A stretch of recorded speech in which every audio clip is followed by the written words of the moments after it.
Alors, cher docteur, vous êtes tous deux oncologues, spécialistes d'études, de diagnostic et de traitement de cancer.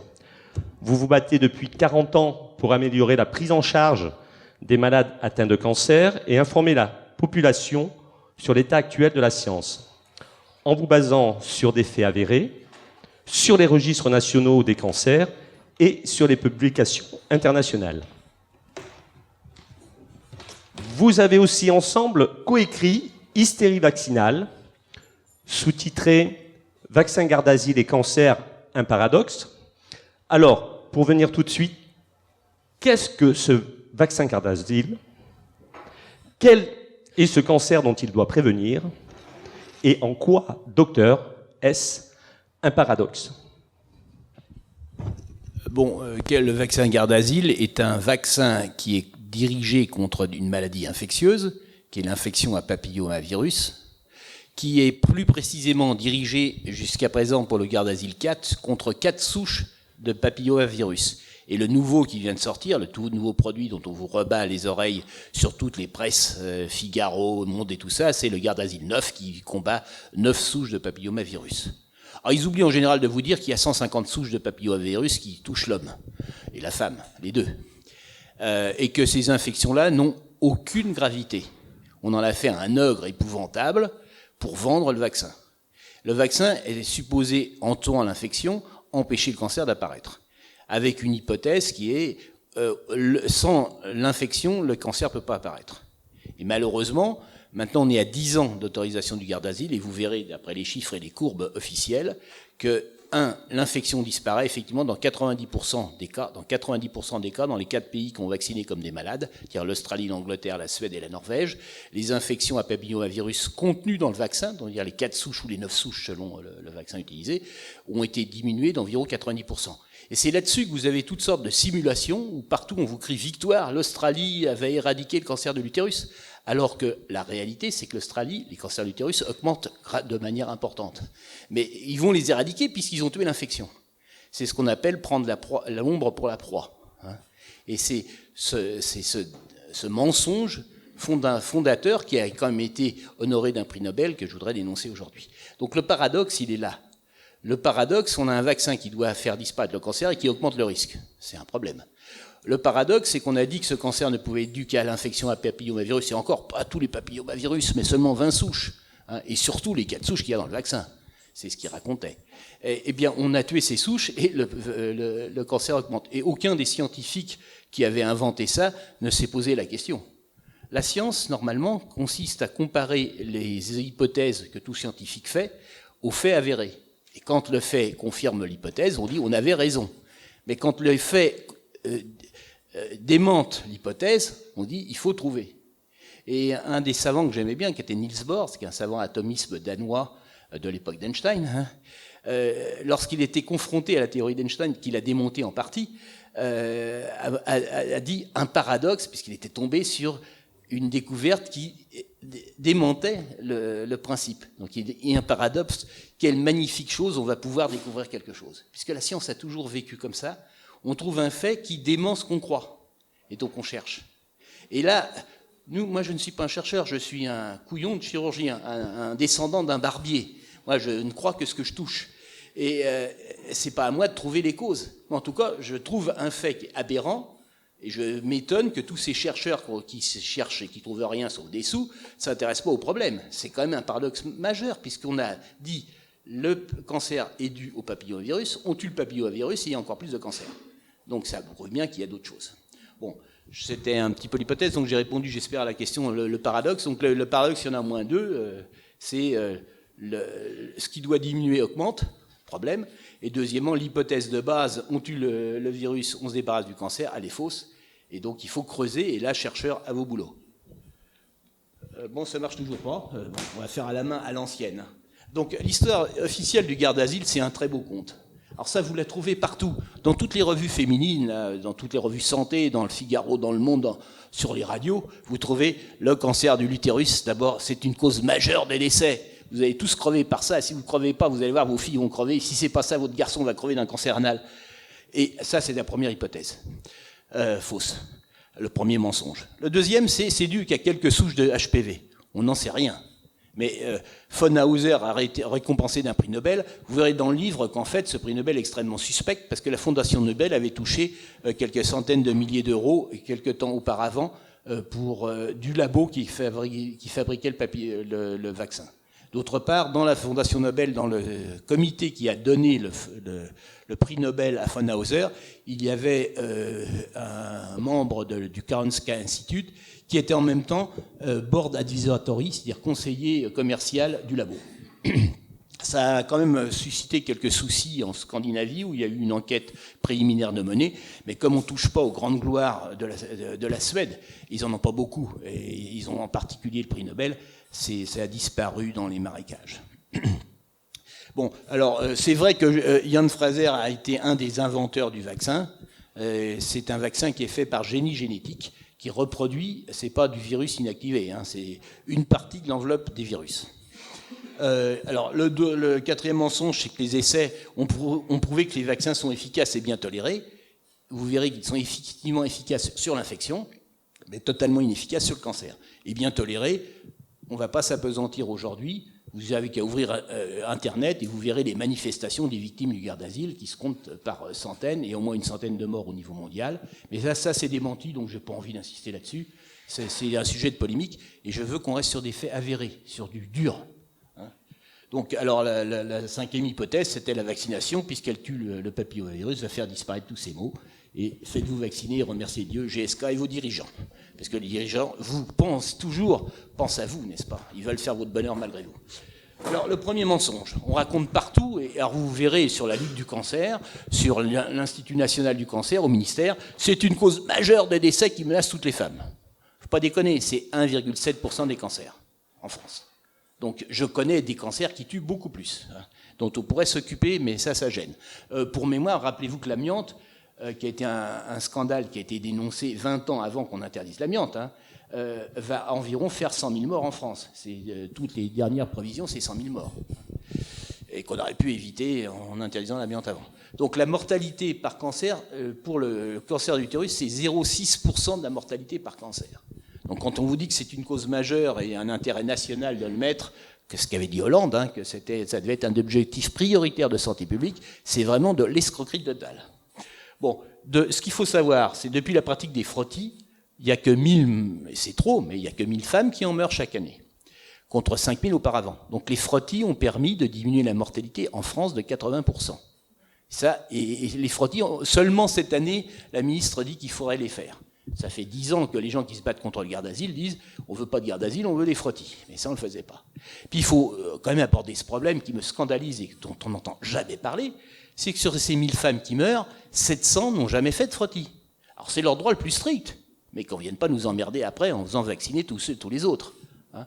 Donc en fait, les frottis, si les frottis étaient faits à l'ensemble de la population féminine, on aurait un résidu malheureusement de 300 morts par an peut-être. Je pense que ce serait moins parce qu'il y a plusieurs études qui montrent que les frottis sont plus efficaces sur la mortalité par cancer que sur le taux de cancer.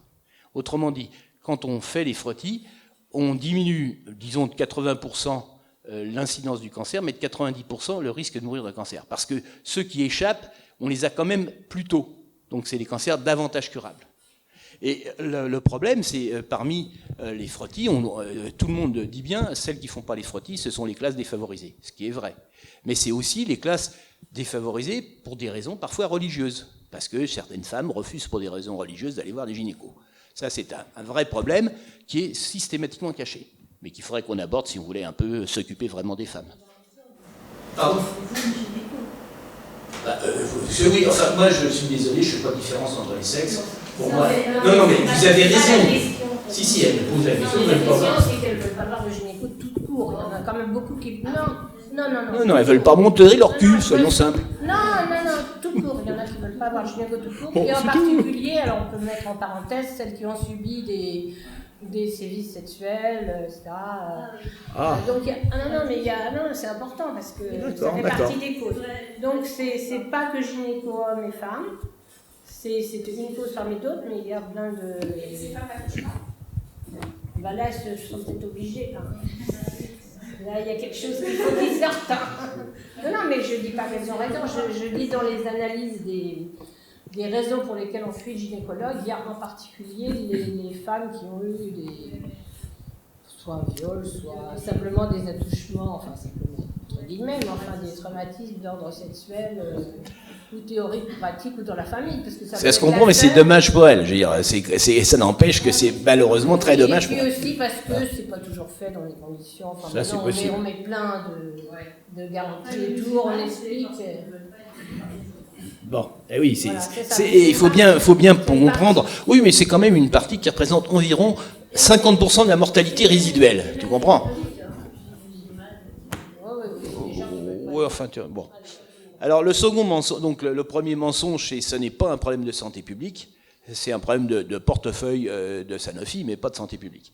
Second mensonge, les virus seraient l'unique cause des cancers. Alors, ça, c'est un mensonge général, on est cancérologue, on connaît à peu près aucun cancer qui ait une seule cause. Les cancers sont d'origine multifactorielle. C'est une règle tout à fait générale. Parmi les causes les plus connues, il y a les goudrons, les tabacs, mais c'est une des causes. Des gens qui fument comme des pompiers ne sont pas obligés de faire un cancer. Hein. Et puis des gens qui ne fument pas, il y en a quand même 10% qui font leur cancer du poumon.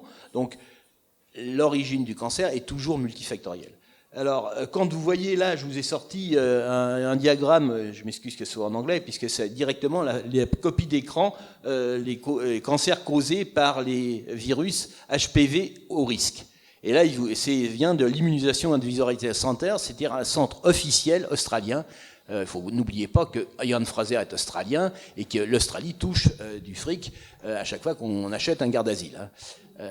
Non, il faut comprendre parce qu'ils sont très vaccination absolue, ils veulent vacciner tout le monde. Ils reculent discrètement sans dire pourquoi quand ils ont trop de pépins, mais c'est vraiment des menteurs.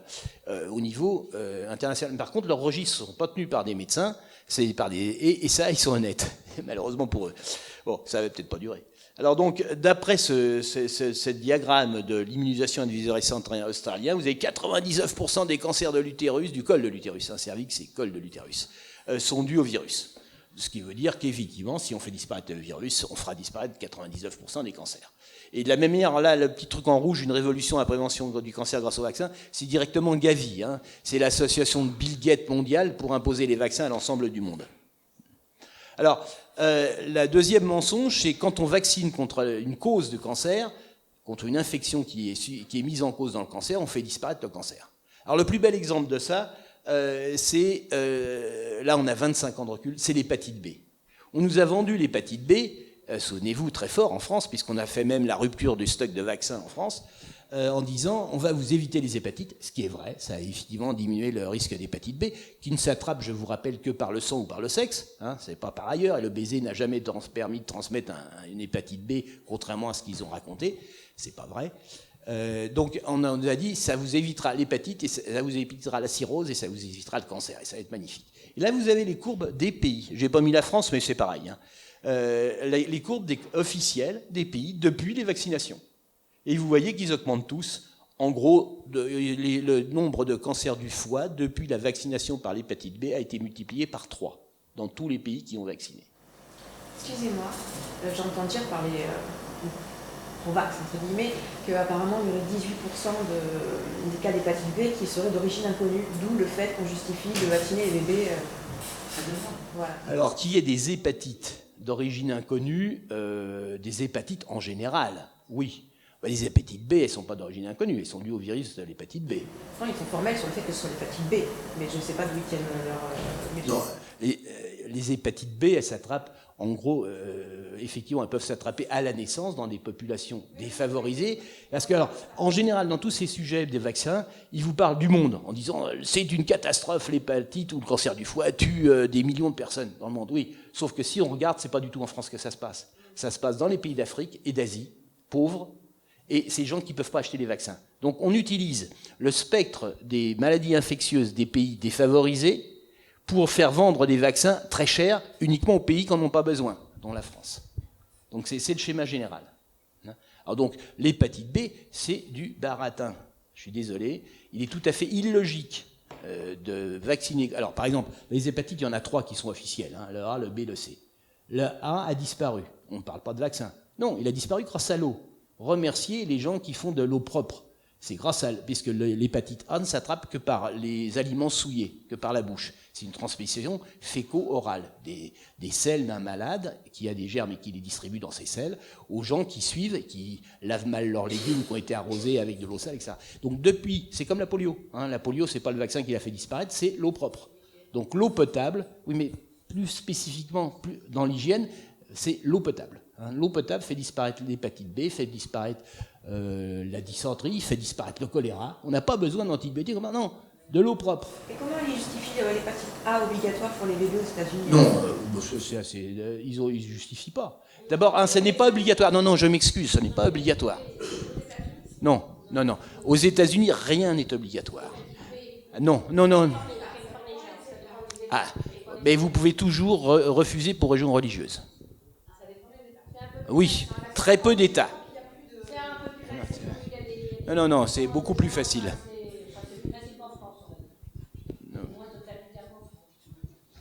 Donc en général, les États-Unis, mais c'est vrai qu'ils ont la vaccination pour l'hépatite B, c'est 95% le taux d'immunisation aux États-Unis. Et donc vous avez la courbe quand même des États-Unis qui est quand même très belle, avec une mortalité qui a moins grandi que l'incidence, que la fréquence du cancer du foie. La courbe qui monte le plus haut, c'est l'incidence. C'est marqué en dessous. Bon, c'est un détail. Donc en tout cas, les gens qui vous disent les vaccins permettent de guérir les cancers. Alors, une des choses, parce que là, on a plein de coups de téléphone avec mon épouse. On m'a fait un frottis, j'ai un CN2, c'est une catastrophe, il faut que je sois traité, etc. CN2, CN3, où on parle aussi de dysplasie de haut grade, c'est la même chose. Ce ne sont pas des cancers, c'est des petites anomalies cytologiques vues au microscope, qui un jour précéderont peut-être un cancer. Et le CN2, elle ne précède des cancers que dans 5% des cas, et parfois de 15 ou 20 ans. La CN3, pareil, c'est un peu plus, c'est pas 5%, c'est 12% des cas. Ce sont les chiffres officiels de l'Académie de médecine de France, sur le seul article qui fait... Enfin, toute manière, on peut vous donner toutes les références, mais c'est du sûr, ça, c'est pas... Bon, donc, alors ça, j'ai donc pris le schéma, donc... Et même si on va plus loin après le CN3, vous avez le cancer intra-épithélial, qui est un vrai cancer, celui-là, mais qui n'est absolument pas dangereux pour la vie. Et le frottis a pour but de dépister les desquamations du cancer intra-épithélial avant qu'il devienne intra. Et on pense qu'il y a environ 3 à 5 ans entre l'extra et l'intra. Donc c'est pour ça, c'est le succès du frottis base là-dessus. Alors bien entendu, tout ça c'est statistique, c'est pas vrai pour tous les cas. Donc vous avez quelques cas qui vont plus vite que d'autres. Et donc, comme on propose de frottis tous les 3 ans, c'est tous les 3 ans en France, dans la plupart des pays c'est tous les 3 ans. À mon avis, ça devrait être vu, pour les gens qui ont été vaccinés, il faudrait plutôt, pour les vacciner, le faire tous les 2 ans. Et on en verra après. Donc, mais normalement, c'est tous les 3 ans, et c'est pour ça qu'on peut éviter la mort. Et le cancer grave et la mort. Bon, le second mensonge, donc, c'est pas parce que... Et ce qui est vrai, c'est que quand on regarde des femmes qui font un cancer de l'utérus, 90% d'entre elles ont un HPV, parfois de haut grade, pas toujours d'ailleurs, mais enfin un HPV, mais c'est pas du tout suffisant. Donc il faut savoir qu'on a une relation statistique, on n'a pas de lien de causalité, mais une relation statistique qui fait poser le problème, est-ce que c'est lié de causalité? En tout cas, c'est statistique, ça c'est vrai. Causalité, moi j'y crois pas. C'est la précocité, donc le début de la vie sexuelle, la fréquence, le nombre de rapports par mois, le nombre de partenaires, et c'est logique parce qu'on est plus infecté, la fréquence des infections bactériennes. Et là, c'est quelque chose de tout à fait important. Et on sait bien que dans le cancer, il y a 2 choses qui sont les facteurs essentiels. C'est les microtraumatismes répétés, vous tapez toujours au même endroit, vous augmentez le risque de cancer. Et les inflammations. L'inflammation est une cause tout à fait connue de cancer, à tel point qu'on avait proposé à une époque de prévenir les cancers du côlon en donnant des anti-inflammatoires. Ça a été le scandale du Vioxx, a été découvert grâce à ça, parce qu'on voulait prévenir l'arrivée des cancers du côlon en donnant des anti-inflammatoires aux gens qui avaient des inflammations coliques. Donc on reconnaît que inflammation, microtraumatisme sont les 2 causes vraiment importantes, en plus certains produits chimiques, dont les goudrons, on l'avait dit. Alors le nombre de grossesses menées à terme, effectivement, les femmes qui ont plus de 4 enfants ont un risque supérieur de faire des cancers du col. Ne me demandez pas pourquoi, je suis qu'un chirurgien. Et la cuisine au feu de bois, alors ça c'était valable, c'était découvert, et c'est tout à fait statistiquement important, vrai, chez les New-Yorkaises qui faisaient la cuisine dans les petits appartements au feu de bois chez elles. Alors, à chaque fois, on me demande pourquoi, et je dis qu'effectivement, le feu de bois met dans l'atmosphère des goudrons, et la bouche, comme le vagin, sont directement en contact de l'atmosphère. Donc, effectivement, on peut comprendre que ça augmente le cause. Bon, enfin, le problème est passé, on ne fait plus tellement de cuisine au feu de bois maintenant. Donc, la seule chose, si on voulait aborder le problème de manière scientifique, il faudrait faire ce qu'on appelle une analyse multifactorielle. Les statistiques sont parfaitement capables de faire ça. Le seul problème, c'est que quand vous avez beaucoup de facteurs, pour faire une analyse multifactorielle, il faut un nombre considérable de données au départ. Il faudrait peut-être 300 000 femmes pour voir, ça, en sachant pour telles combien ils ont eu de gosses, quand est-ce qu'ils ont commencé leur vie sexuelle, combien ils ont eu de partenaires, combien ils ont eu d'affection. Bon, c'est techniquement pratiquement infaisable. Il faudrait un budget colossal. Puis de toute manière, le problème, c'est que la plupart des articles qu'on a dans les revues médicales actuellement sont des articles faits par les laboratoires. Hein. C'est pas marqué labo, mais c'est des prête-noms. Ils ont le mâle dominant de l'espèce qu'ils ont acheté et c'est lui qui fait le papier. Au besoin d'ailleurs, il ne le fait pas. Hein. On appelle ça les ghost auteurs. Il se contente de donner son nom à un papier qui a été fait par le département de com du labo. Oui, c'est tout à fait à la mode. Hein. Et ça explique, en particulier dans le cancer du col, tous ces articles qui apparaissent dans la presse en permanence. Hein. J'en ai 2 ou 3 par jour, c'est insupportable. Disant on va faire disparaître le cancer en Suède, on va faire disparaître du col, hein, toujours, hein, de disparaître en Angleterre. Et tout ça, ce sont des articles de simulation. Donc vous avez des gens qui prennent les données, ils regardent à quelle vitesse le virus du papillomavirus disparaît. Donc ils calculent, ils disent on a fait disparaître de 10% l'année dernière. Cette année de 7%, l'année prochaine on va en faire disparaître encore 3%. Donc on peut estimer qu'à telle période, on aura fait disparaître complètement le virus. Et s'il a disparu, 10 ans plus tard, il n'y aura plus de cancer. Et ces articles, donc on met ces hypothèses-là dans l'ordinateur, on fait tourner la machine et on sort un article. Et le Figaro sort en première tête, le cancer va disparaître d'Australie, c'est prouvé. C'est uniquement la boule de cristal. Alors moi je ne crois pas aux cartomanciennes, donc malheureusement je ne crois pas à ces articles. Parce que tout dépend des hypothèses, et leurs hypothèses sont fausses, mais volontairement fausses, puisque c'est le labo qui est derrière. Donc il faudrait des analyses multifactorielles qu'on n'est pas capable de faire. Bon, alors le troisième mensonge, ils disent qu'ils sont efficaces et bien tolérés. Effectivement, bien tolérés, moi j'en doute fortement, parce qu'on se demande, si on regarde le VAERS, qui est le système de déclaration des accidents vaccinaux aux États-Unis, qui est un système où tout le monde peut déclarer. C'est un système libre, c'est pas la France, où si vous avez le malheur comme médecin de déclarer un accident vaccinal, vous êtes quasiment exclu de l'ordre. Hein.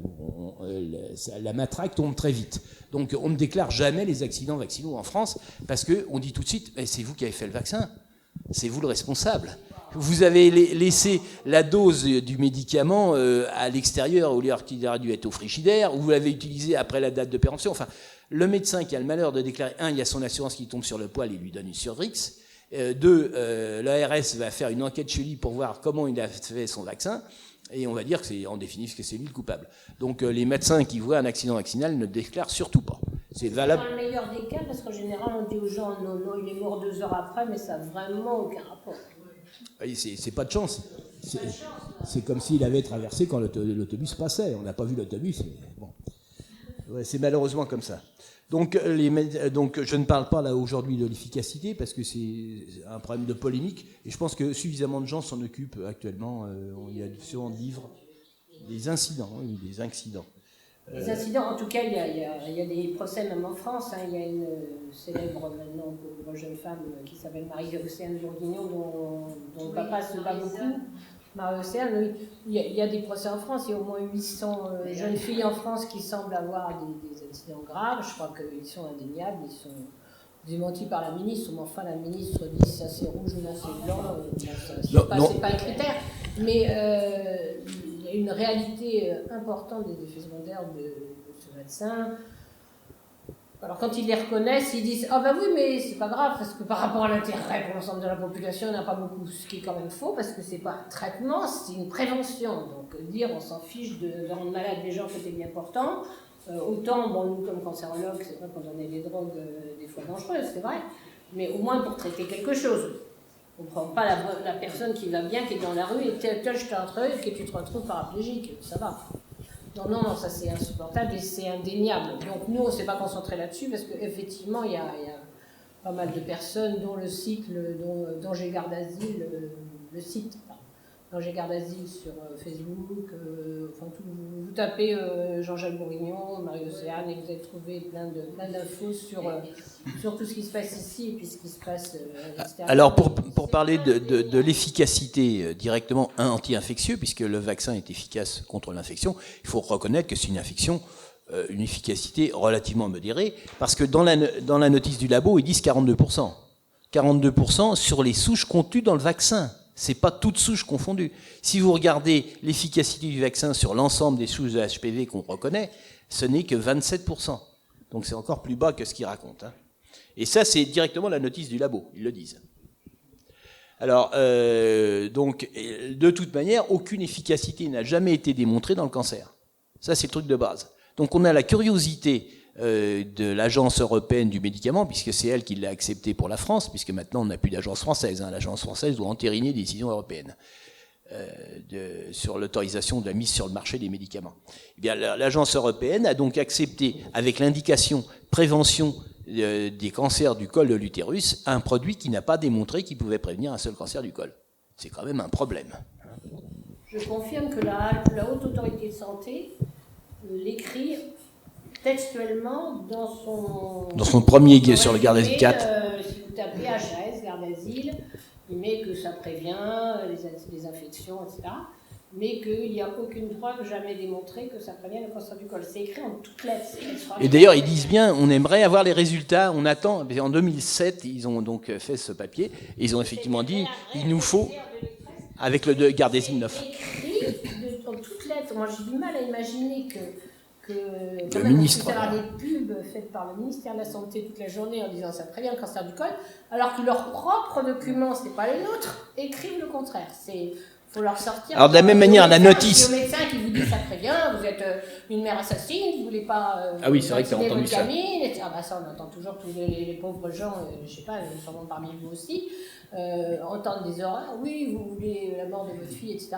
Bah, vous leur sortez, vous avez lu la HS, là, vous en pensez quoi, monsieur? Et d'ailleurs, il n'y a pas besoin d'aller jusqu'à la HS, il suffit de regarder la notice du vaccin. La notice du vaccin est très prudente, parce que les notices ne sont pas faites pour les malades, ils s'en foutent. C'est fait pour empêcher qu'il y ait des poursuites judiciaires contre le labo. Si vous avez été prévenu, tant pis pour vous, vous n'avez qu'à lire la notice. Donc ils mettent. Et là, qu'est-ce qu'ils ont mis? Étant donné qu'aucun vaccin n'est efficace à 100%, on ne protège pas contre tous les types d'HPV ou contre les infections, le dépistage en routine reste très important. Et je pense que si on a le droit maintenant au dépistage, enfin si le ministère découvre le dépistage du col de l'utérus, qui est le seul dépistage qui ait été efficace en cancérologie, il n'y en a pas eu d'autres. Tous les autres sont des échecs. On n'a pas le temps d'en parler aujourd'hui, mais si ça vous amuse, un jour on vous fera les dépistages. Le dépistage du cancer du sein, c'est une escroquerie. Le dépistage du cancer de la prostate, c'est une catastrophe. C'est démontré sur des statistiques par tous les gens qui ont vraiment étudié le problème. Le dépistage du côlon, c'est vraisemblablement une escroquerie. On ne peut pas l'affirmer totalement tout de suite, mais il y a beaucoup de papiers qui font penser que c'est effectivement une escroquerie comme le reste. Bon, donc là... Il y a une affaire en ce moment à Nice sur un dépistage du cancer du côlon. Le gars a chopé une maladie nosocomiale, 2 jambes coupées, tous les doigts de la main droite coupés. Ouais. Ça c'est banal, ça. Pour un dépistage, là aussi, c'est... Mais se laisser aller faire un dépistage alors qu'on est bien portant, il faut vraiment être sûr. Jamais. Sur notre site, moi je fais une petite nuance par rapport à ce que dit Gérard, je n'ai pas réussi à le convaincre, mais sur notre site, j'ai quand même mis un article américain qui était fait sur... Je ne vais pas vous dire le nom, mais c'était des milliers de malades, c'était au moins 40 000 dans un groupe et 40 000 dans le groupe, qui concluait que le dépistage par amont occulte du cancer du côlon ne diminuait pas la mortalité. Ah oui, tout à fait. Par cancer du côlon. Oui, mais enfin, c'est le but. Quand on fait un dépistage, c'est pour mourir moins. Enfin, je pense que les gens qui font des dépistages, c'est pour qu'ils espèrent mourir moins. Enfin, mourir moins vite, surtout. C'est pas pour augmenter leur espérance de vie, dirons-nous. Pour pas que les gens aient des statistiques sympas en disant sur des pistes, etc. C'est pour vous, personnellement, avoir une petite chance de ne pas être embêté par ce cancer, etc. Donc honnêtement, toute la littérature, la seule littérature officielle, je l'ai repartagée hier justement parce qu'on parlait de dépistage avec je sais pas qui, je l'ai repartagée hier, mais vous tapez dépistage cancer du côlon, je crois que c'est sur le site, je l'avais mis sur le site Prévention Santé, je ne sais pas si vous l'avez mis sur notre site. Prévention Santé, le site est Déborah Denis, enfin vous tapez le dépistage cancer du côlon de l'épine Prévention Santé et vous tombez dessus. Et c'est vraiment une analyse hyper sérieuse qui montre qu'en l'état actuel des choses, Alors, on ne dit pas dans 2 ans, c'est peu différent, ça peut éventuellement, je sais pas, enfin, un dépistage de sang dans les selles, alors qu'on sait bien que les hémorroïdes, les machins, enfin n'importe quoi, ou c'est pas fiable, c'est vraiment honteux. Enfin bon, moi je le reçois tous les ans aussi. Oui, moi aussi. Directement à la poubelle. Mais ça, toujours. Ah, les PSA, surtout pas. Hein. La PSA, jamais. Surtout pas. Le mec qui a inventé les PSA, qui s'appelle John Adblin, a fait une chronique dans New York Herald Tribune pour dire la catastrophe sanitaire dont je suis responsable. Ah ouais, le mec, il s'en voulait pas. Le gars, il s'en remet pas. Il dit qu'à cause de moi, 3 milliards de dollars sont perdus chaque année inutilement et des centaines d'hommes se retrouvent impotents alors qu'ils n'auraient jamais dû être traités. Donc surtout pas. Ça n'a jamais évité, alors ça n'a jamais augmenté l'espérance de vie. Alors c'est pas tout à fait vrai. Ça diminue un tout petit peu le risque de mourir du cancer de la prostate. Oui, mais ça augmente le risque de mourir d'autre chose. Au total, on a plus de risques de mourir. Le but n'est pas d'éviter de mourir du cancer de la prostate, c'est d'éviter de mourir. Ou de retarder l'échéance inéluctable. Donc on diminue l'espérance de vie globale. Mais là, tous les gens qui vivent du dépistage, parce qu'il faut bien reconnaître que pour les urologues, c'est fantastique le PSA, parce qu'on vous fait des petites biopsies, c'est formidable. Et puis comme pour le cancer du sein, là, les chirurgiens dont je faisais partie, avant de ma retraite, peuvent faire de la chirurgie réparatrice, parce qu'enlever de sein, ça rapporte pas. Mais refaire des petits seins, et puis il faut faire l'autre pour qu'il soit égal. Ça rapporte bien. Et puis on peut le faire en dessous de table. Enfin, bon, ça a plein d'avantages, le dépistage. C'est plus que ça, c'est de l'idéologie, quoi. Ça fait quand même 2 siècles qu'on vous raconte la prévention, en mélangeant tout, parce que tant la prévention par les pesticides qu'on vous fait pas... Supprimer le dépistage, supprimer l'amiante. Le glyphosate, il est... bah non, finalement, on ne peut pas l'interdire. Non, bah non, finalement, si j'interdis, je vais fermer des filières. Il entend ça. Bon. Donc, non, c'est très, très important que vraiment, on différencie cette idéologie qui est née, en gros, après la guerre de 14, en fait. Il y a eu... c'est une belle histoire qui était inventée dans un bouquin qui s'appelait « L'histoire du cancer ». De Monsieur Pinel, c'est ça, Patrice Pinel, je crois, c'est un joli livre sur l'histoire. Et il racontait bien que pendant la guerre de 14, il y avait plein de femmes, en l'occurrence, de la bourgeoisie, etc., qui allaient s'occuper des blessés, de façon tout à fait gentille, courageuse, parce que souvent c'était des horreurs. Et ces femmes, après, en 1930, se sont trouvées un peu démunies, et les cancérologues ont dit, tiens, on va leur filer leur prévention. Donc la Ligue du cancer a développé la prévention. Mais je ne dis pas que ces gens n'étaient pas sincères. C'était tout à fait sincère. Le problème, j'en sais rien, merci beaucoup, surtout avec la grippe, ça doit être bien.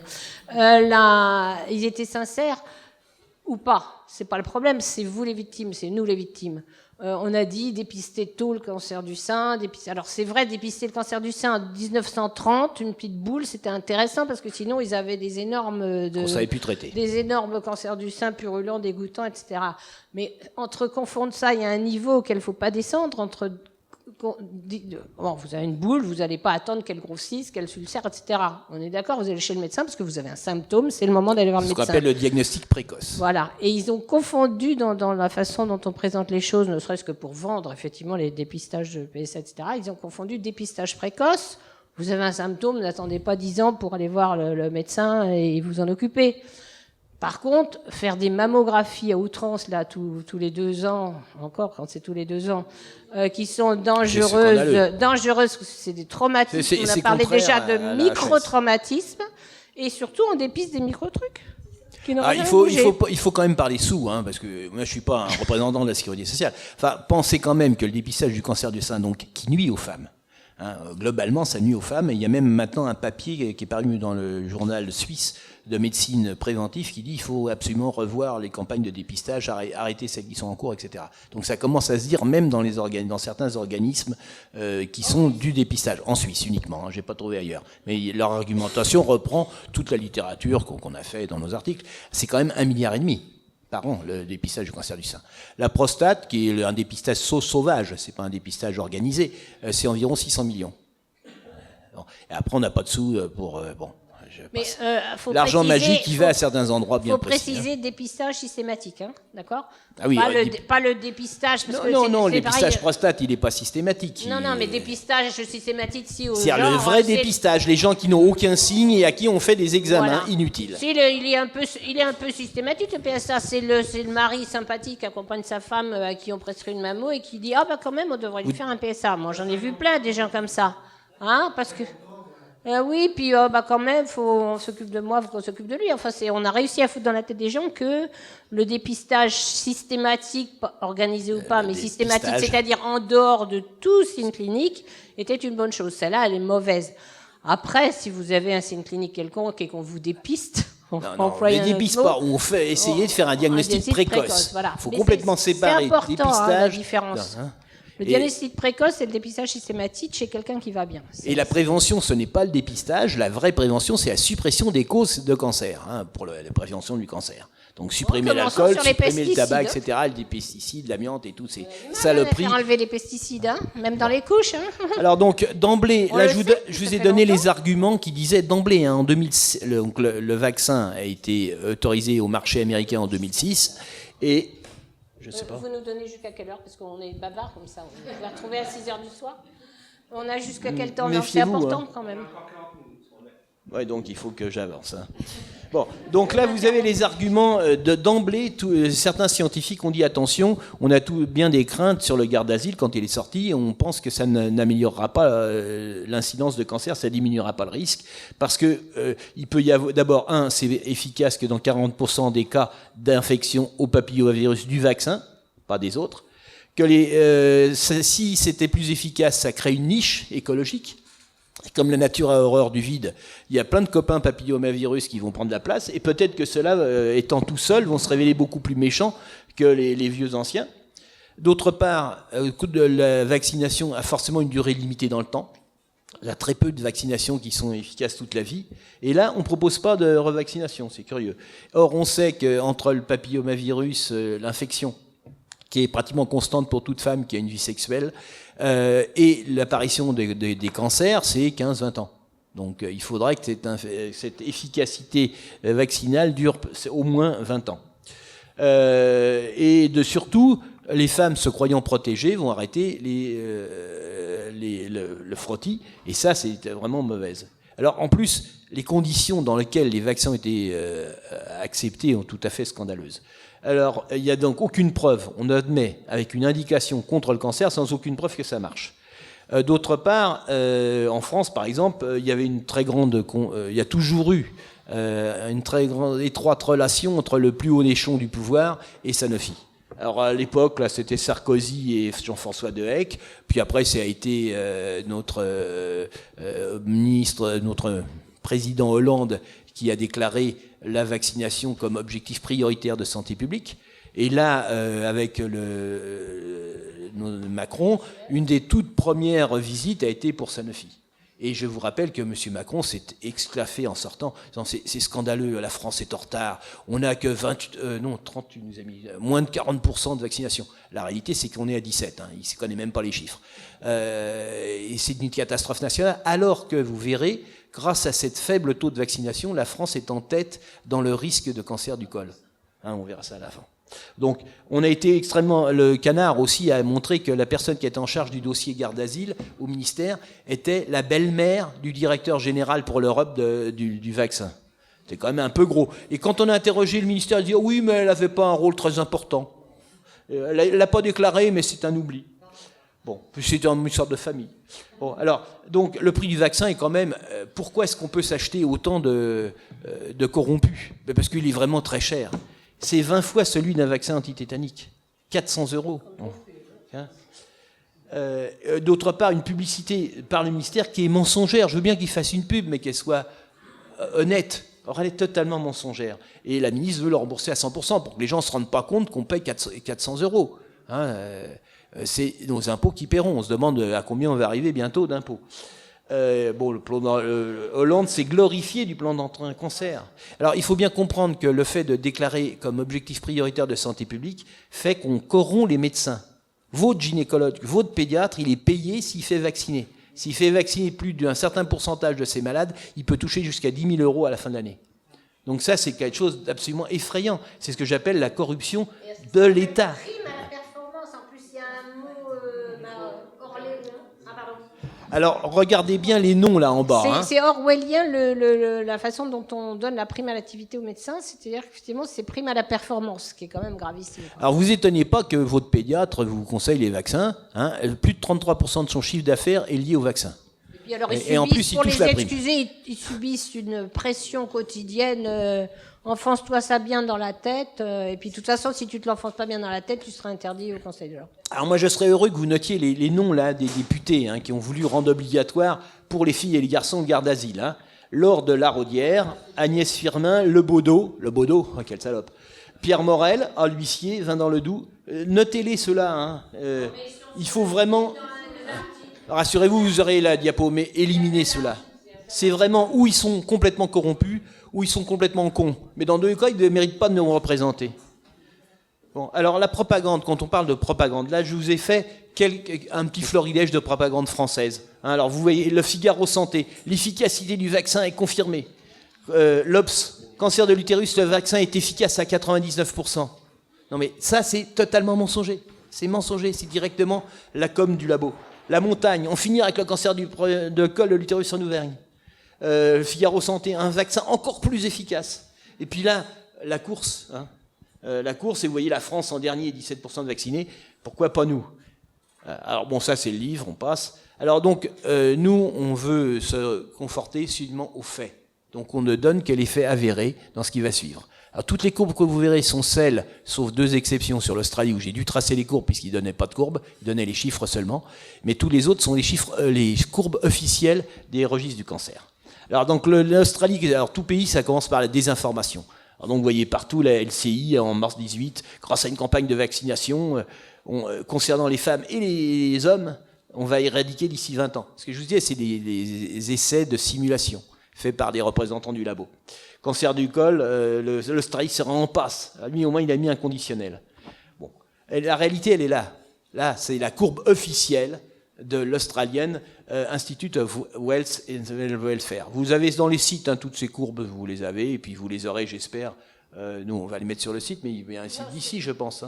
Donc, n'hésitez pas à les reprendre, et on les envoie même par mail, si vous les demandez sans aucun problème. Donc, vous avez là les chiffres, 2006, c'est les chiffres directement tirés du registre, et la courbe est également directement tracée par le registre. Moi, j'ai simplement mis la flèche en rouge qui donne la vaccination, et les chiffres, j'ai rappelé les chiffres officiels. Donc, de 15 à 6,8, c'est l'efficacité des frottis. Les frottis ont permis de faire passer l'incidence du cancer invasif. Nous parlons que de cancer invasif du col. Je ne parle pas des cancers intraépithéliaux. Donc, du cancer invasif, du vrai cancer, de 15 à 6,8. Et depuis la vaccination, pour l'ensemble de la population australienne, on est passé d'une incidence de 6,8, on dit toujours pour 100 000 femmes. Pardon, j'avais oublié de ça. C'est le risque annuel de 6 nouveaux cas, 8 pour 100 000 femmes. À 7,4. Donc, c'est là-dessus qu'on vous dit l'Australie. Alors, là, vous avez les courbes selon les âges. C'est beaucoup plus intéressant parce que là, vous aviez l'ensemble de la population, mais l'ensemble de la population n'a pas été vaccinée. Ont été vaccinées les filles entre 11-12 ans, c'était la cible des vaccinations. Alors là, vous avez on nous traite de fake news avec ces courbes. La Société française de colposcopie, là, ça a été ramené, même on a eu le droit à CIMES qui parle de fake news à propos du garde d'asile. Depuis, ils ont un peu mis d'eau dans leur vin, ils disent que les chiffres sont vrais quand même. Ils n'ont pas osé démentir les chiffres, mais ils disent que l'interprétation est complètement mauvaise parce que, alors leur grand argument, c'est parce que les filles qui ont moins de 20 ans, certes, elles, ils ont une augmentation, ça a doublé, 114% d'augmentation, mais ça compte pas parce que c'est de 6 et c'est passé à 14 cas. C'est vrai que c'est passé de 6 cas à 14 cas. Ça compte pas parce qu'il n'y a pas beaucoup de cas. Enfin, bravo pour les 8 de plus qui ont fait leur cancer. Mais bon, mais ça compte pas pour elles. Et puis pour celles qui ont plus de 20 ans, alors là, ça compte pas parce qu'elles n'ont pas été vaccinées. Alors c'est très curieux parce que ces gynécologues français très intéressés, qui s'occupent que de gynéco, qui nous accusent d'ailleurs, nous cancérologues, de s'occuper de ce qui ne nous regarde pas, puisque le cancer du col de l'utérus, on ne devrait pas s'en occuper, eh bien, ils ont oublié de regarder les registres officiels de vaccination. Et dans la vaccination, il était recommandé, on vaccinait de 11 à 12 ans, mais il y avait un catch-up vaccination, c'est-à-dire des vaccinations de rattrapage jusqu'à 26 ans. Donc ces filles qui avaient 26 ans quand ça a commencé en Australie, c'est-à-dire en 2007, En 2014, puisque ce sont les derniers chiffres connus des registres du cancer, donc 7 ans plus tard, elles avaient jusqu'à 33 ans. Et donc, vous avez une augmentation de 30%, 36% d'augmentation pour les femmes de 25 à 29 ans. Donc, c'est de 20 à 25 ans, pardon. Et les autres, c'est de 25 à 29 ans. Je me suis trompé, c'est pour ça que j'ai dû corriger les gars sur la nouvelle version. Bon, enfin, c'est pas grave, vous avez les chiffres à côté. Donc, vous voyez un petit peu l'augmentation de la cible des vaccinations, c'est 100%.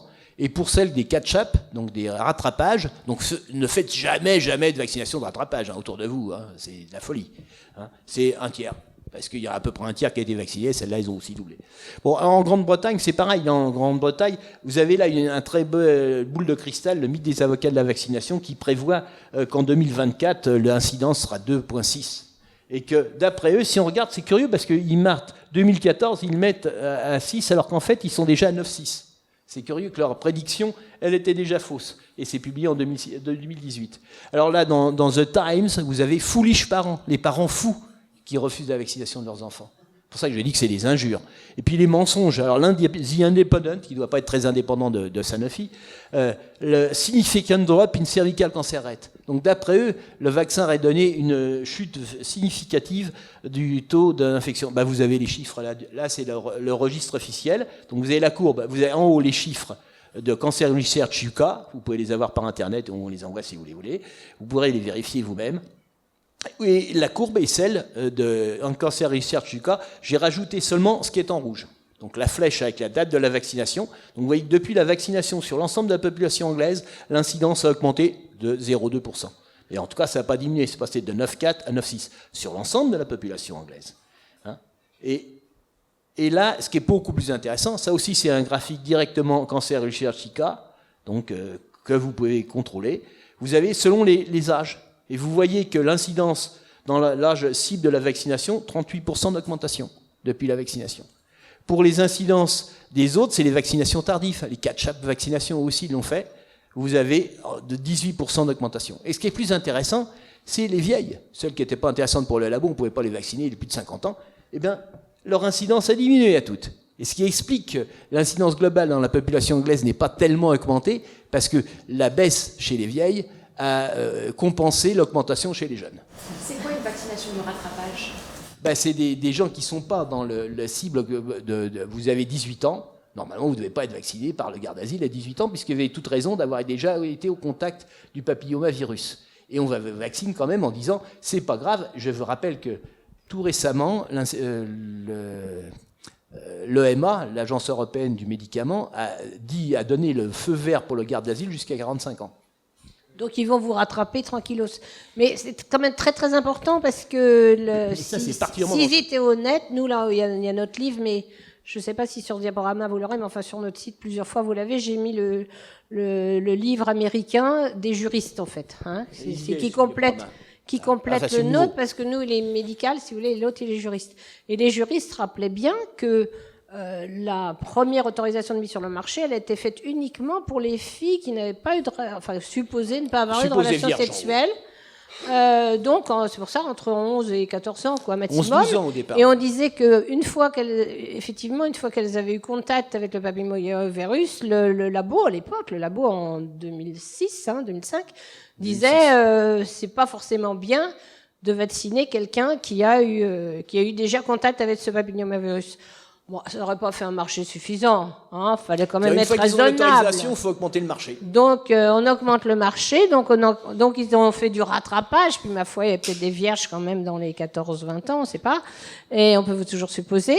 Et puis, quand même, après les autres, c'est quand même bien d'avoir un vaccin. Après, c'était la discrimination de ne pas faire aux autres. Et puis, comme c'est la discrimination de ne pas faire aux garçons. Après, on a dit pour les homosexuels, c'était peut-être bien, mais on a dit on va pas faire que pour les homosexuels garçons parce que c'est discriminant. Ils seraient obligés de le dire. Enfin bon, comme s'il n'y avait pas des centres de dépistage anonyme du sida, mais enfin ils ont peut-être pas entendu parler. Après, ils ont inventé le cancer ORL dû au papillomavirus pour faire, et même les garçons non homosexuels, ils doivent y être pour être protégés du ORL. Tout ça, c'est du scandale, car rien n'a été démontré. Alors là, on continue l'Angleterre. C'est ça le rattrapage, c'est-à-dire rattraper tout ce qu'on peut faire comme. Alors regardez, là vous avez une très belle courbe de rattrapage. Hein. Cette courbe-là n'est pas de UK, cette courbe-là est extraite d'un article qu'a sorti un apôtre, un avocat anglais de la vaccination, parce que il y avait quand même, vous avez le titre de l'article, hein, est-ce que l'augmentation récente du cancer cervical doit être un problème ? Parce qu'il avait les chiffres, il savait que ça augmentait, et la population, certaines associations gueulaient en disant c'est dangereux, et lui il a fait un article en disant c'est pas un problème. Mais c'est pas un problème, mais il monte quand même, c'est lui qui donne les courbes d'Angleterre, des courbes que j'ai pas parce qu'elles vont jusqu'en 2015, et moi que j'ai jusqu'en 2014 des publics. Mais lui il a payé spécialement Researchica, il a pu avoir les chiffres par truc, et il montre que pour les femmes, donc là c'est pas marqué, si c'est ça, de 25 à 29 ans, ça correspond tout à fait au rattrapage des 25-29 ans, puisque vous faites 8 ans de moins, et ça vous amène à 17-21 ans. Elles n'auraient pas dû être vaccinées dans la campagne, mais il y avait le rattrapage qui était prévu. Et donc ces courbes de rattrapage, elles ont doublé leur risque de cancer. Elles sont passées de 11 pour 100 000 à 22 pour 100 000. Et ça, c'est un avocat de la vaccination qui le dit. Hein ? Et alors là-dessus, la société de colposcopie française qui nous accuse de faire des fake news dit on n'a pas trouvé dans UK Research ces chiffres. Bah oui, mais on leur avait donné l'article, ils n'ont pas regardé l'article. Ils ont gardé la conclusion. Alors la conclusion de l'article était très chouette. Faut pas vous inquiéter s'il y a plus de cancers, c'est que des petits cancers. Et puis c'est dit parce qu'on a diminué de 6 mois le dépistage par frottis. On est passé de 25 ans à 24 ans et demi pour commencer le frottis, et ça a augmenté. C'est les arguments du type. Et c'est passé dans des revues. Ce qui vous donne un peu une idée du niveau des revues et de ce qu'ils acceptent. En tout cas, le fait est reconnu. Alors là, par contre, ça, c'est Cancer Researchica. C'est la seule simulation. Ils ont fait aussi une simulation par des gens qui n'avaient pas de lien d'intérêt avec le labo.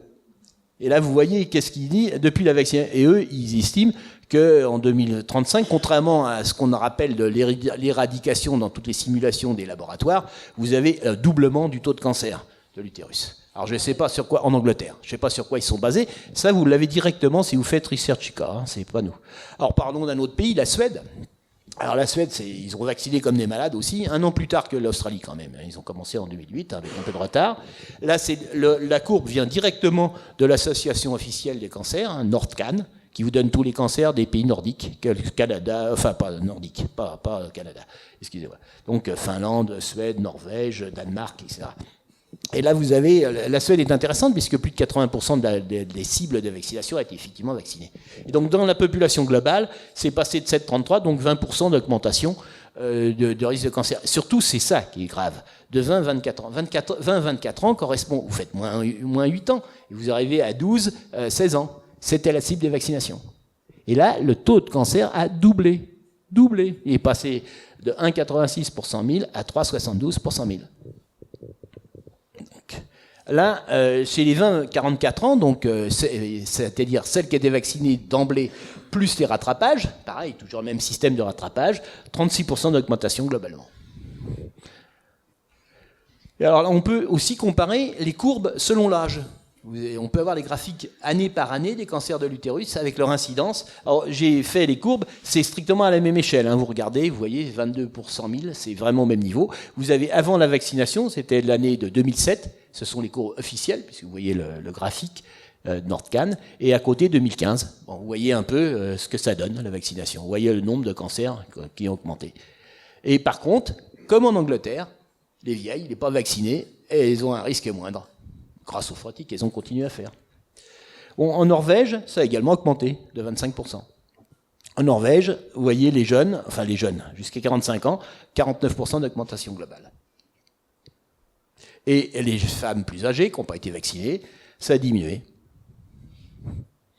Et là, vous avez la même aspect que précédemment, c'est-à-dire sur l'ensemble des populations, avec la répartition selon les âges de la fréquence des cancers. Et vous voyez qu'avant et après la vaccination, il y a une grosse différence.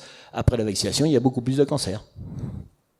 Alors, c'est quand même un résultat totalement paradoxal. On a prévu un vaccin, on l'a admis comme permettant de diminuer le cancer, il augmente. Alors, il faut trouver des causes. Alors là, ce sont des hypothèses, ce ne sont plus des faits. Là, précédemment, c'était des faits.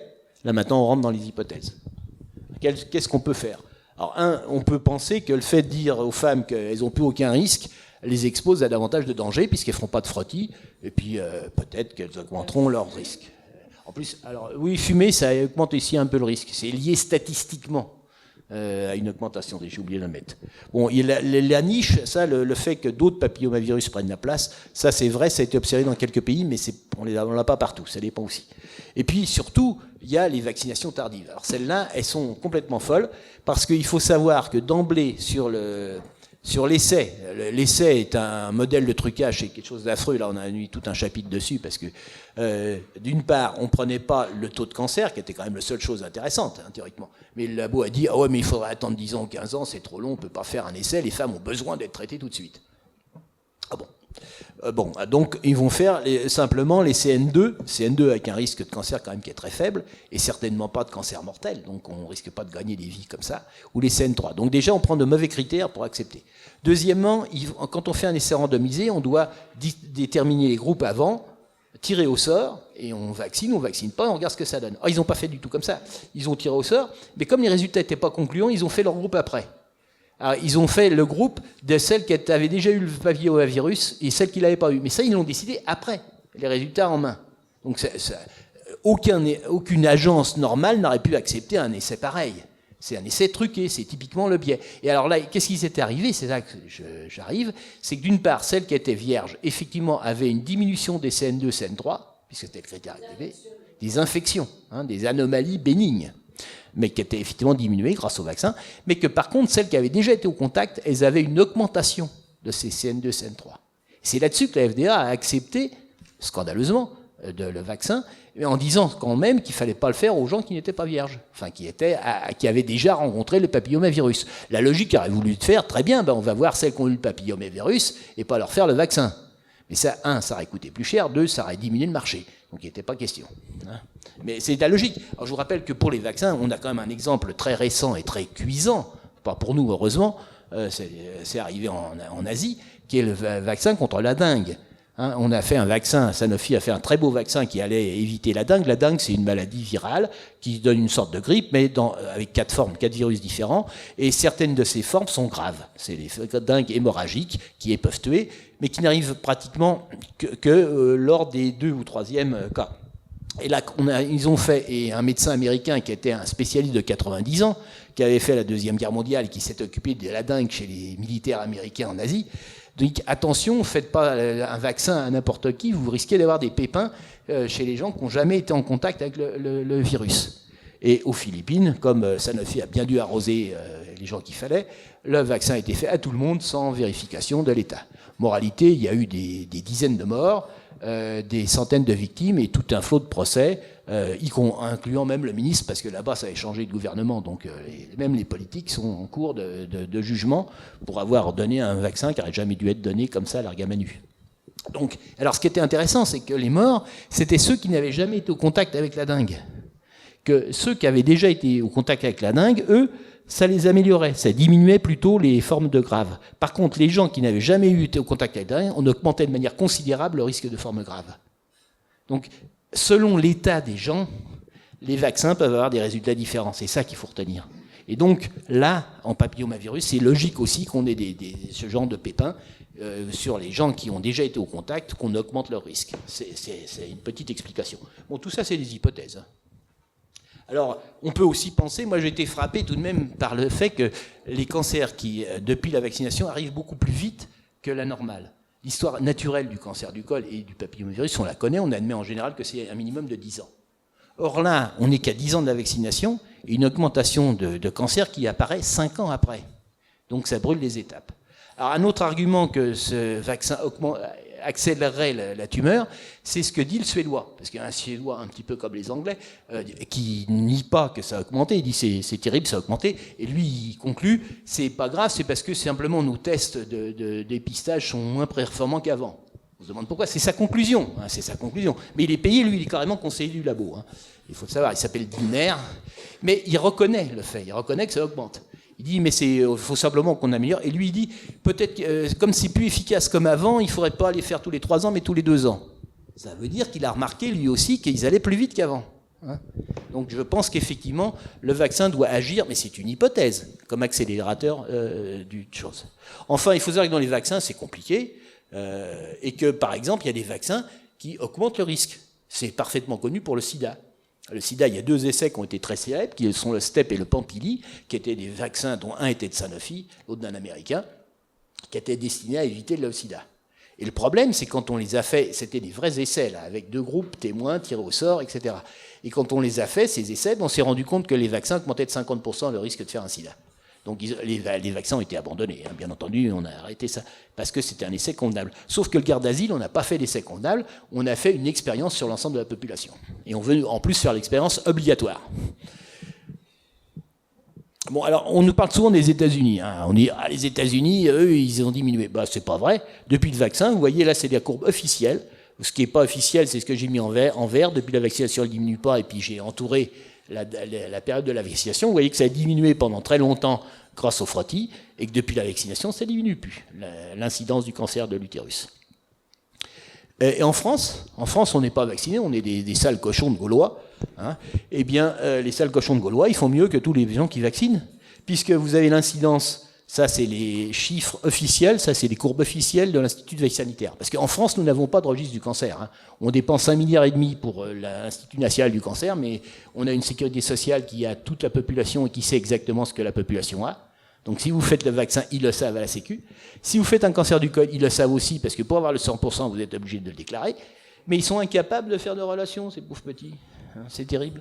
Et donc, on est obligé, de faire des sondages. Alors, donc, les chiffres que je vous donne, ce n'est pas comparable au registre du cancer des pays, par exemple les Scandinaves. Moi, je travaillais beaucoup sur les ostéosarcomes. En 15 ans, il y avait un seul ostéosarcome qui avait échappé en Suède à leur registre. Un seul.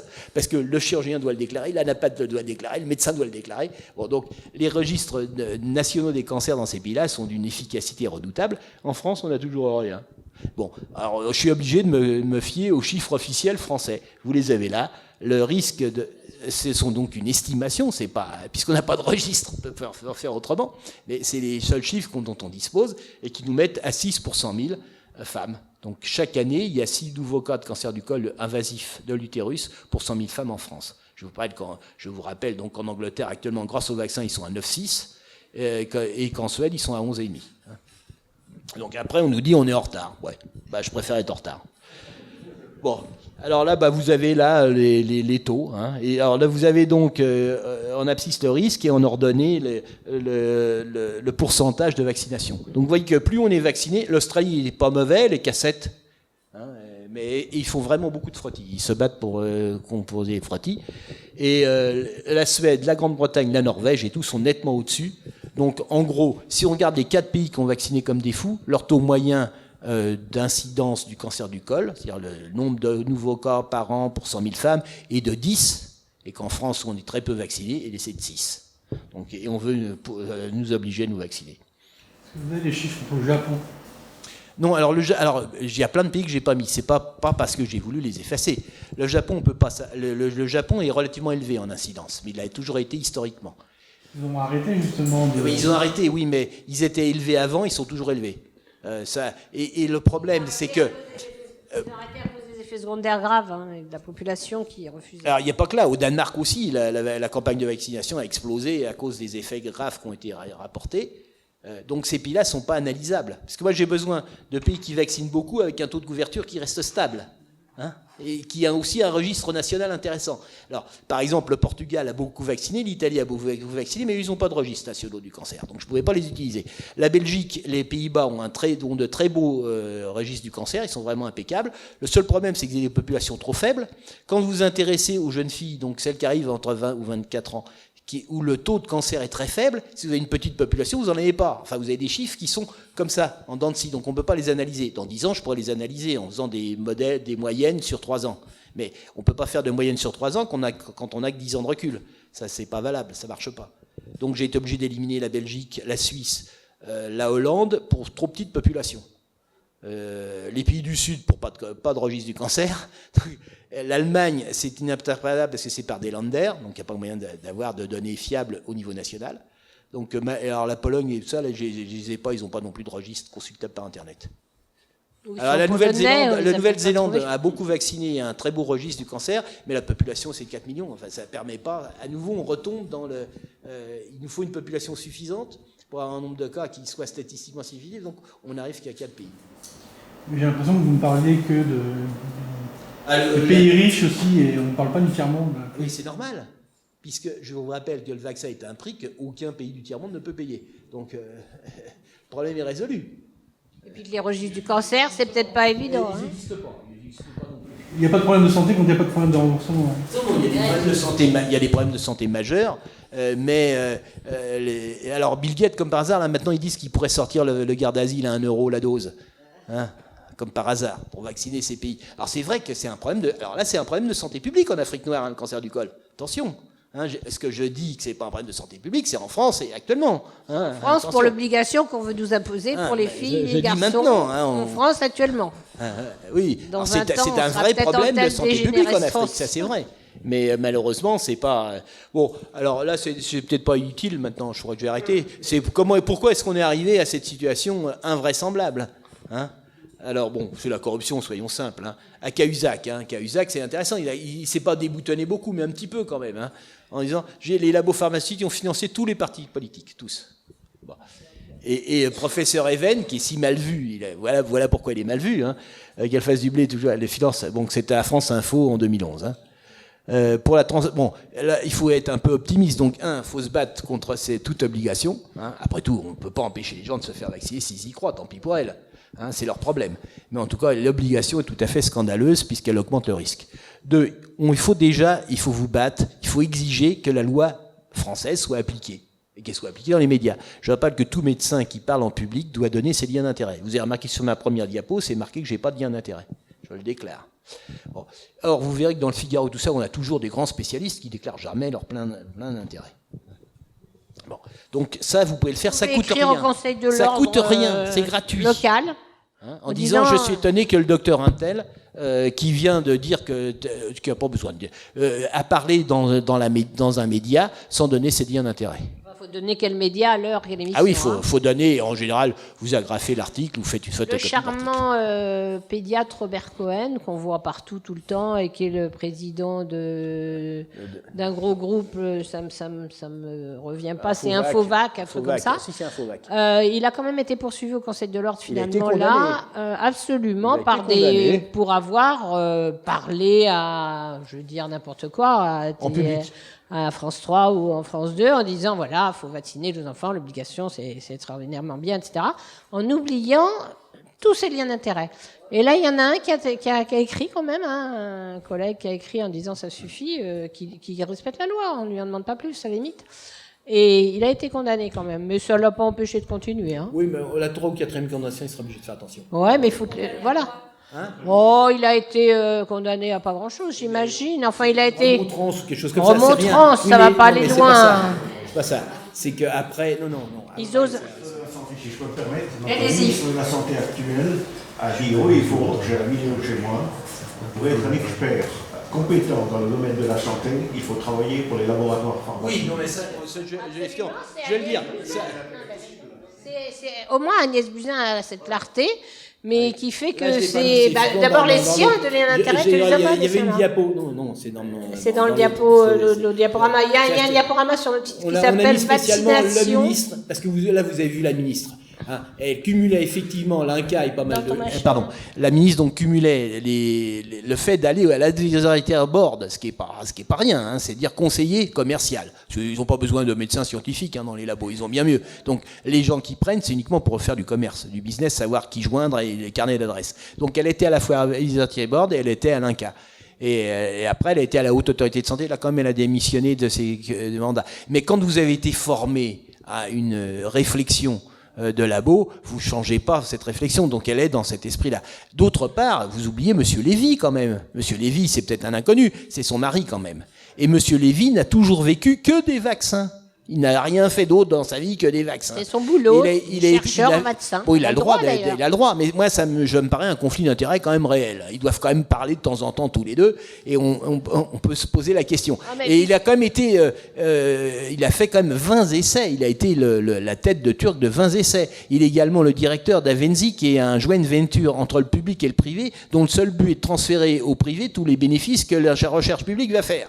Donc c'est vraiment un niveau de conflit d'intérêts qui ne serait pas imaginable en pays réellement démocratique ou un pays nordique. Ce serait totalement impossible. Vous croyez qu'on est encore en pays démocratique ? Non, j'ai pas dit ça. Je pas n'ai imaginable. malheureusement pas de doute sur les médias en ce moment, ni d'ailleurs sur l'exercice de la médecine. Hein.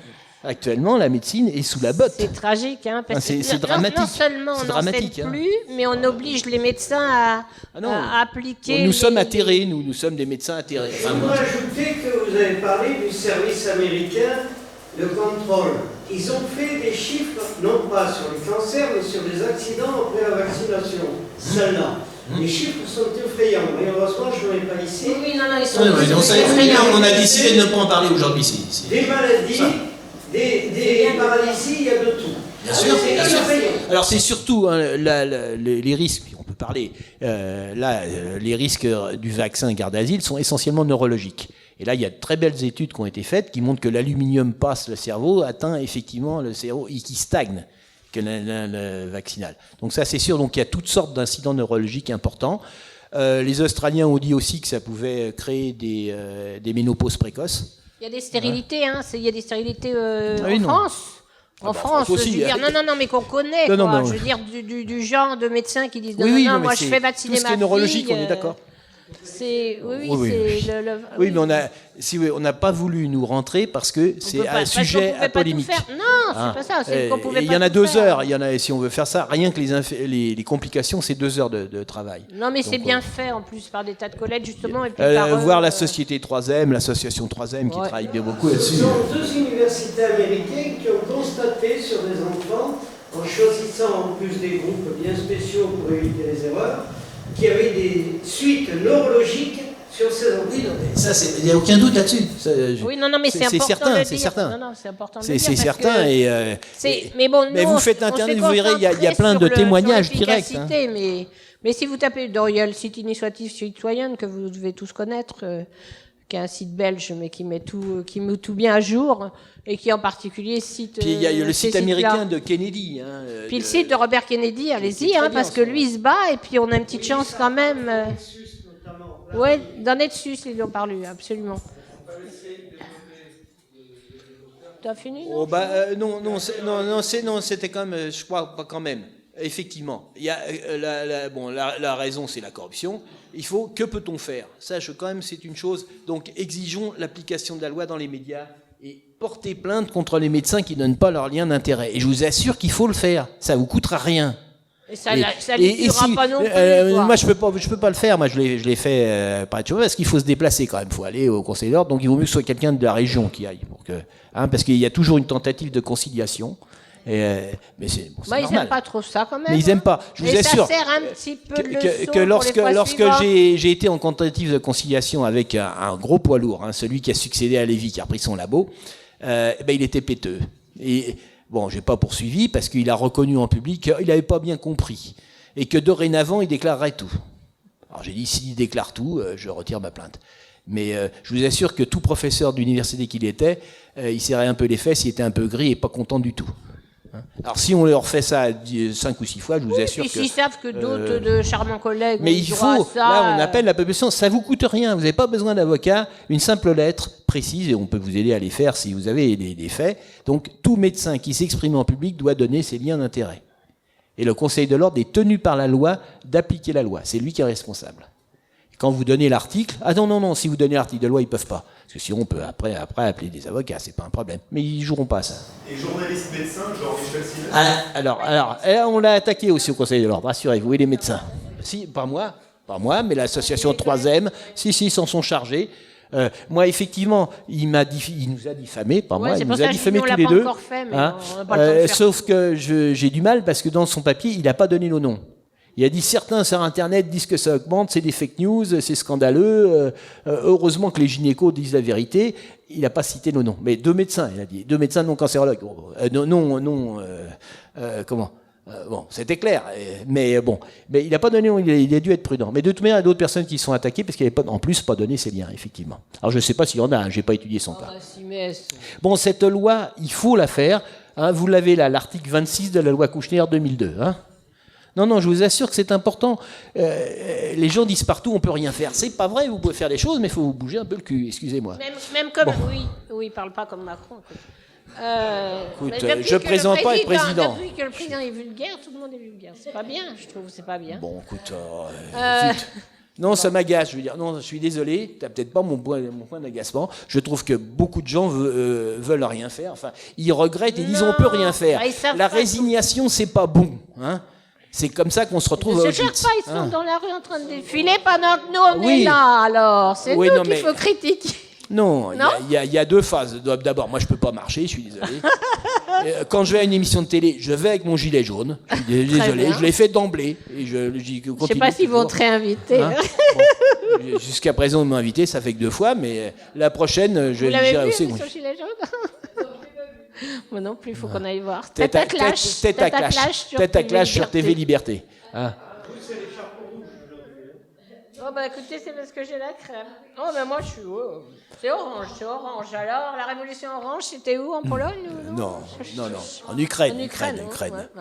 Drôle de révolution. En tout cas, c'est doux. En tout cas, oui, il faut aussi agir sur les politiques. En particulier, il y a quand même un scandale, c'est cette loi de soi-disant transparence santé. Hein. Grâce à une ministre précédente, on a exclu de cette loi de transparence santé tous les contrats commerciaux.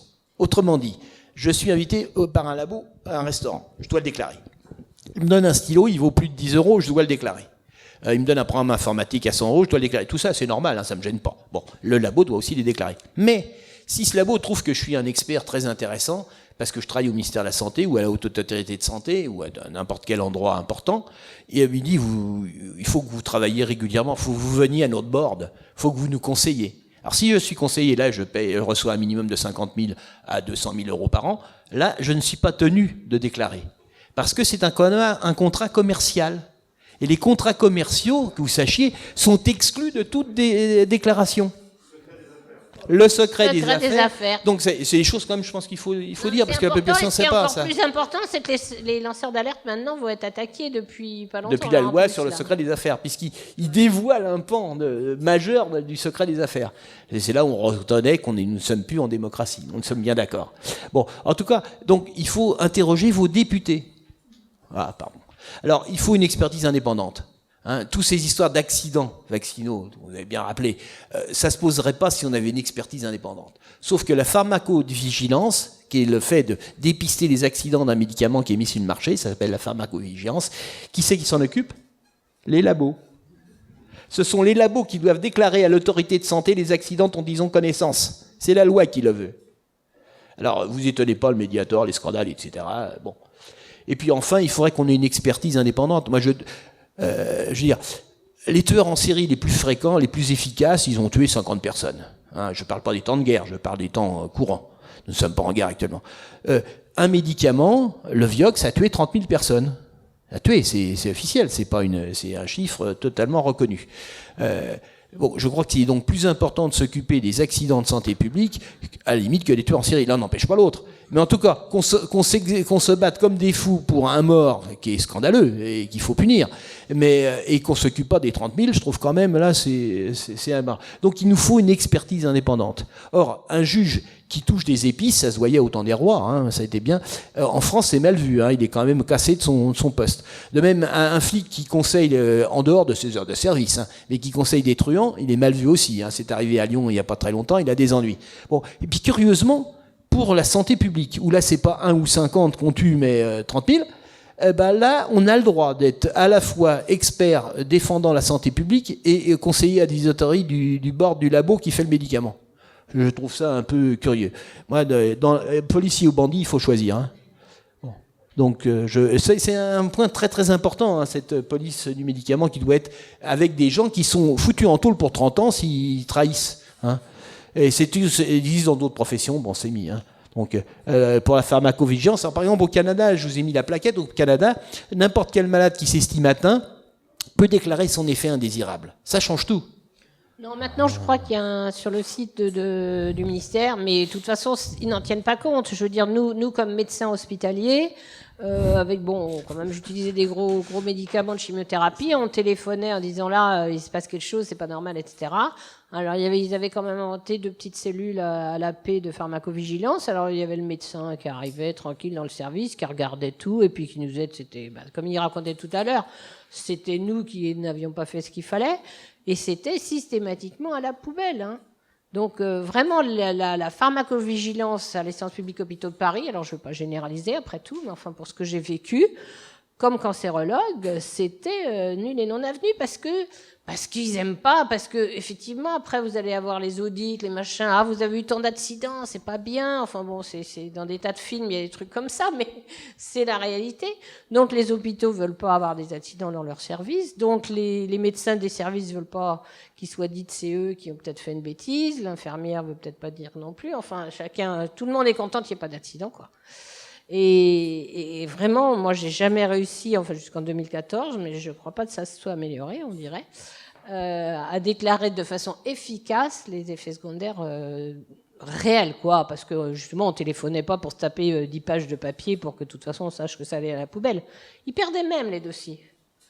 J'ai eu des dossiers perdus. Voilà, donc vraiment la pharmacovigilance est un vrai problème. Je crois qu'effectivement on avait obtenu dans une loi ou une autre que ça soit marqué, mais je ne sais pas du tout, c'est à peu près, j'imagine, comme les questionnaires qu'on peut faire sur les vaccinations, la concertation de vaccination au ministère de la Santé l'année dernière, qui a été un scandale absolu, puisque tout le monde disait que les conclusions, il ne fallait pas d'obligation, et que Fischer a transformé les conclusions, enfin, a choisi de dire autrement et que la ministre a imposé le contraire de ce qui avait été venu dans la concertation. Donc, effectivement, ce qu'on peut mettre sur Internet, je suis pas sûre. Puis alors maintenant, avec le flicage permanent, je sais pas si c'est pas non plus...